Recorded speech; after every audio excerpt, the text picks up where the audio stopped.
Assalamualaikum warahmatullahi wabarakatuh.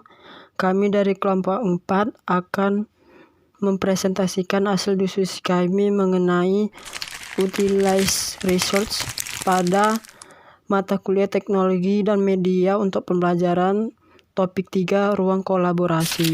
Adapun kelompok kami yaitu saya Muhammad Zakaria Menurung, yang kedua Nurul Huda, yang ketiga Nurul Iza, yang keempat Osi Natasia Pasaribu, yang kelima Rizky Amalia Sinaga, yang keenam Sinta Wentina Simbolon, dan yang ketujuh Siti Mariam Mauliza. Utilize research atau memanfaatkan sumber belajar.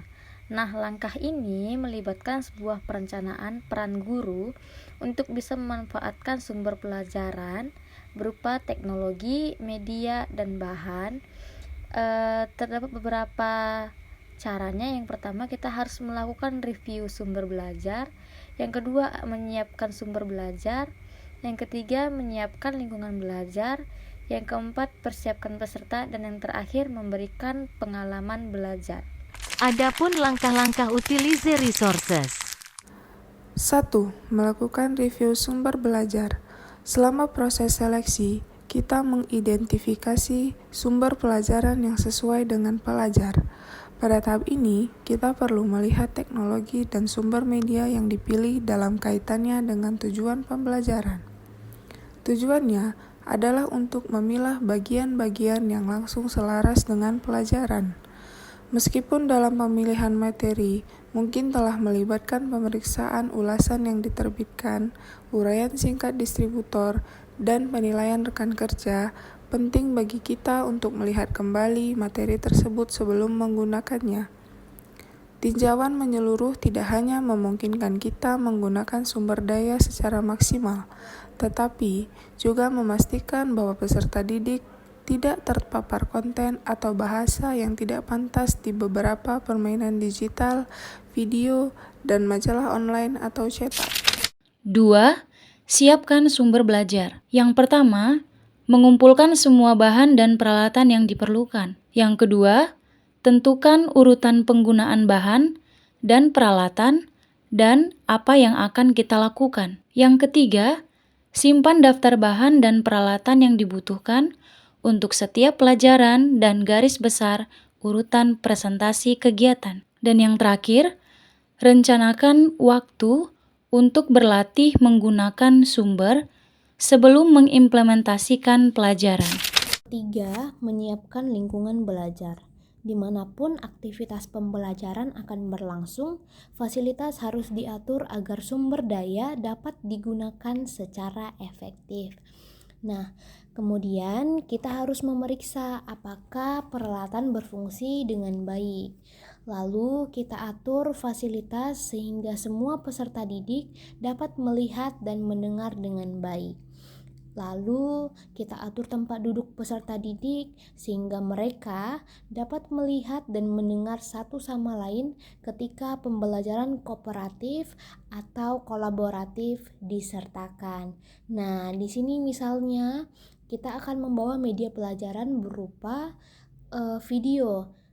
Nah, kita pastikan dulu apakah peralatan-peralatan yang akan kita gunakan nanti dapat berfungsi dengan baik, seperti proyektor, kemudian laptop, kemudian speaker, agar pada saat pembelajaran berlangsung, semua peserta didik dapat melihat, dapat mendengar, dan dapat mengerti. Persiapkan peserta, yaitu penelitian dasar tentang pembelajaran memberitahukan kepada kita bahwasanya apa yang dipelajari dari suatu kegiatan sangat bergantung pada bagaimana peserta didik dipersiapkan untuk pelajaran. Misalnya, minggu depan kita akan mempelajari sudut. Nah, kita sebagai guru itu harus mempersiapkan anak didiknya. Apa-apa aja yang harus dibawa.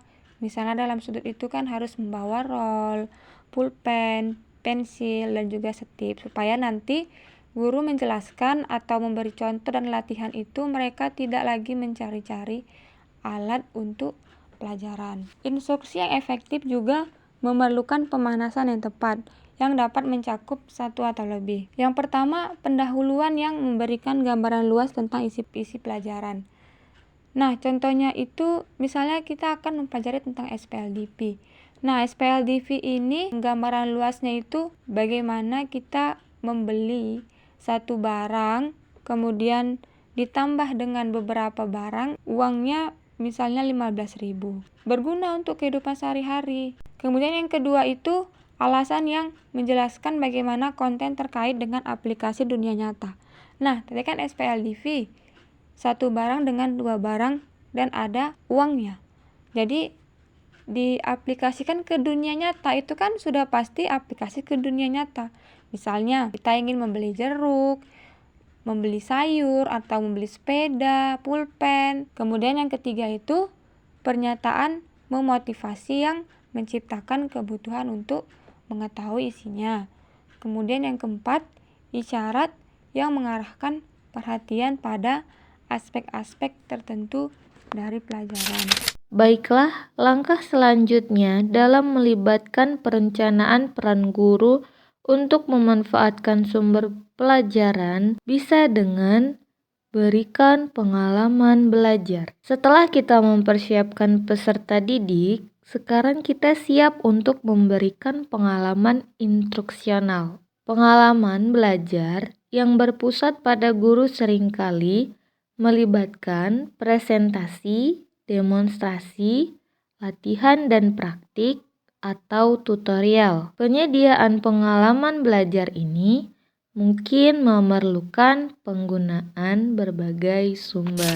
Sekian presentasi dari kelompok kami. Apabila ada kesalahan kata kami mohon maaf. Saya akhiri. Wabillahi taufiq walhidayah. Assalamualaikum warahmatullahi wabarakatuh.